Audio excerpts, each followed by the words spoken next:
Welcome to the Property Guide. This is our weekly comprehensive guide to the property market in India, where we review locations, developers and projects so you can find the right home and make the most profitable, efficient investment when it comes to buying real estate. Now, this show is brought to you by the same team that's been putting together Investors Guide for the last 4 years, and Investors Guide continues to air at these times on ET Now. Remember, when it comes to property, you can send in any question you have to the property guide at etnow.com, and I'd like to personally thank you for the wonderful response we've received for the show so far. So this week, we're going to begin by making sense of the new trend of villas versus apartments. We'll tell you what to keep in mind if you plan to buy a villa. We'll also review the real estate market of Ahmedabad, and we'll tell you what the next areas of growth will be in the city and if it's a good investment option for you. And in our new segment, Meet the Developer, we sit down and chat with Purvankara. Joining us today to help us make more sense of this confusing real estate market in India is Sanjay Dutt, Executive Managing Director, South Asia, Cushman. Sanjay, thank you so much for coming in. Also in our Delhi office, Karthik Verma, co-founder of PropTiger.com. Now, we're going to start off by talking about the trend in cities like Bangalore, Chennai, NCR, specifically Gurgaon and Noida, of builders to construct gated communities with row houses or villas, as they're more commonly known. Now, several buyers have begun considering these homes as a smart upgrade from a 3-bedroom apartment. The question we're asking this week is, does it make sense for you to buy a villa? Here's a look at all of the big launches we've had for villas in our cities this year. Well, Gurgaon has its fair share of villas under construction. The International City by Shobha Developers, Srimandri by Tata Housing, Kingswood Oriental by the JP Group, and Marbella by MRMGF. Moving over to Bangalore, Lifestyle Legacy by Shobha Developers, Napa Valley by the Concord Group in Kanakpura Road, Bella Greens by DLF of Vanagatta Road, and Prestige Golf Shire in Devanahalli. In Chennai, the farm villas being built by Unitech, Signature Villas by the Mantri Group, Villa Viviana by Arihant Housing, and Aurum Villas by the Pacifica Group. Well, Hyderabad won't be left behind. Mantri Refornia is under construction in Narasinghi, and Hanging Gardens Villa by the Lanco Infrastructure is under construction in Manikonda. Alright, let me bring in Sanjay right off. This is new. This gated community, villa, row houses, a lot of identical houses in one community. What sort of response have developers received so far for projects like villas, which are priced fairly high? They're 4 crore and upwards normally in most of our cities. What sort of response have you seen on the ground? So really, it really varies from cities to cities. Obviously, the tier 1 cities, mostly on the outer periphery, if you look at Gurgaon, for example, and Manesar and further down, where you have adequate infrastructure within the gated community that the developer is providing for, and which means power backup, water, and sewage treatment and all those things critical. Otherwise, on a standalone villa is very difficult to get in those markets. The response has been pretty decent, and I think it's from different profile and different price band point of view as well. So typically, you will see a mid-segment opting for apartments versus a villa.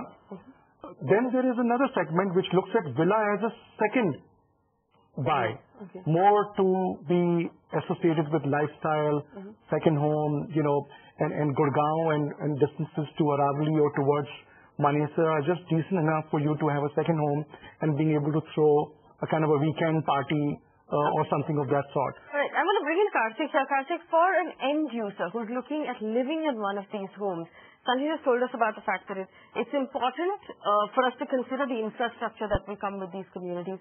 Now, if there was someone in your office right now asking you for advice on a villa, what advice would you give them? What should they keep in mind when they're buying one of these properties? Like Sanjay also mentioned, many of these villas and villa-related projects are coming up in the suburbs of town and at the away from the center, at the periphery.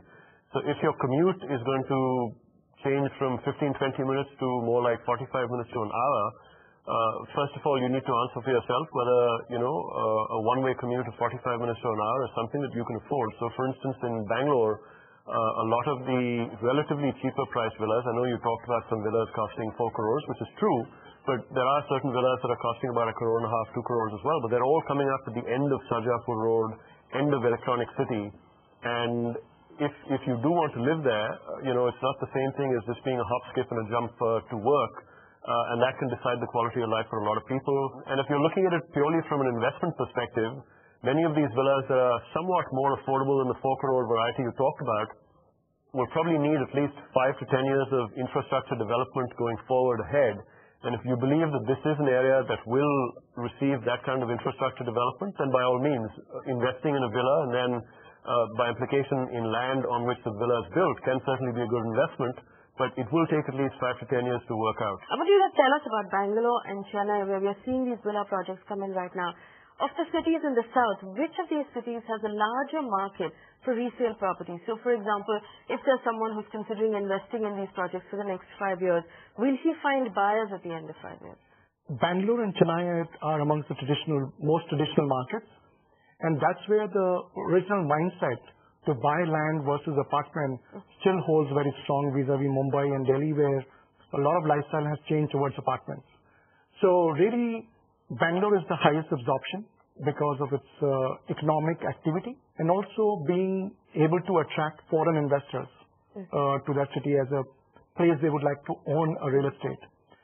And therefore, opportunity is being offered in Bangalore with good titles and good quality infrastructure. And Bangalore is also one of the markets where the developers are far more mature than many other parts of the country, and they're far more professional and transparent, giving really good quality stock and infrastructure around the development.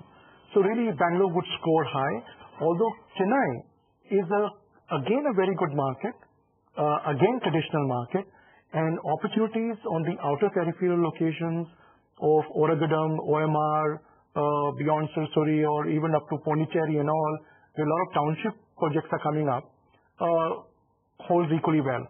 And the prices are again very attractive. So, when you talk about Bangalore, there are two main areas where a lot of these villa projects are coming up. One is, of course, the Devnali area near the new airport. And then there's the other end, which is the Wakefield, Sajapur Road that Karthik mentioned. Of these two areas, if there was someone looking to buy a villa as an investment, which direction would you point them in? So, if you're an entry investor where you are seeking value, and if you want higher percentage of return and growth in capital appreciation, maybe Devnali would be the right place to invest, because the entry point is very small. So your investment could be at 30 lakh rupees to a small unit can go up to 1 crore and 2 crore from land investment. Right. Wakefield obviously is expensive and it has its own economic environment. It's almost like a city within a city, and therefore people who work there, they aspire to own, and therefore the values are higher. And Karthik, for those of our viewers who are considering a villa to live in, could you give them a checklist on developers at this point? Because this is also, like we talked about last week, this would be on some level a luxury product, which means that there should be far more homework going into the background of the developer, shouldn't there? Like you said, many of these villas run into the price close to a few crores. So you want to ensure that the quality of construction is very, very good, and the land is being well utilized. All the plans that they have in terms of landscaping, all the amenities, the gated community, the functionality, clubhouse and so on within the gated community of the villa, access to the highway, and all sorts of other factors also come in. It's just that they get more intensified when you're spending a few crores as opposed to just say 40 or 50 lakhs buying something in a group housing project. You also want to understand whether the power backup is an individual one that's given for every unit, every villa, or is it just a community one that's shared within the entire development and so on. So that's a checklist you can use if you're looking at buying a villa that you want to live in. And as far as investment is concerned, Sanjay, they're telling us that Bangalore and Devnali in Bangalore is possibly the most robust market for villas right now. In fact, we had a question from Vivek Nair, who wrote in saying that he's looking to buy a villa or a row house in Bangalore with a price limit of 75 to 80 lakh rupees. He wants some suggestions. Well, what we've done is we've got our panel of experts together to draw up a list of projects from across the country for villas right now that make sense both from a price point and an investment point of view. Take a look. Well, if you're in the market to buy a villa, our panel of experts have put their heads together and drawn up a list of projects that they think offer bang for the buck. Lifestyle Legacy by Shobha Developers in Bangalore, priced at 10,500 rupees. Urbana Arcadia by the Ozone Group, also in Bangalore and Devanahalli, priced at nearly 6,500 rupees. Bella Greens by DLF off Banalgata Road at 8,814 rupees. The Embassy Group's Embassy Grove in Murgeshpalya, priced at 15,000 rupees. Augusta Golf Village by Prestige in Hennur at 6,000 rupees a square foot.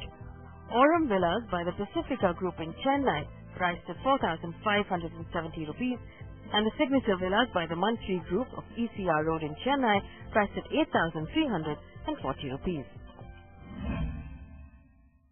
Alright, so that was a list of villas from across the country. We have a few more questions I'd like to answer. Sunil has written in, he's looking to buy a 2-bedroom apartment in Thane, preferably a property which is ready to move in a year or two. He wants some advice. Sanjay, what advice would you give someone looking for an apartment in Thane right now? A lot of construction there. Yeah, a lot of construction and very promising market. It has appreciated substantially over the last few years, and the quality of development has also improved. So really, Golbandar Road or on the main highway itself, much before you touch Bhiwandi, are the right two corridors where one should invest. Obviously, if you have a specific budget, Golbandar Road would be more apt because it will be closer to a very large emerging micro market in its own, because going very close to station in Thane would be too expensive. Also, he would be able to wrangle a better price right now from anybody building at Golbandar Road? Obviously, something under construction would be more apt than going for a ready property, which would be very expensive. Alright, it's time for us to take a very quick break. Remember, there's an email ID at the bottom of your screen. You can send in any question you have about property or about the legal aspects of buying property. On the other side of this break, we'll discuss Ahmedabad as an investment option. We'll tell you what areas of growth we foresee in that city. Don't go anywhere.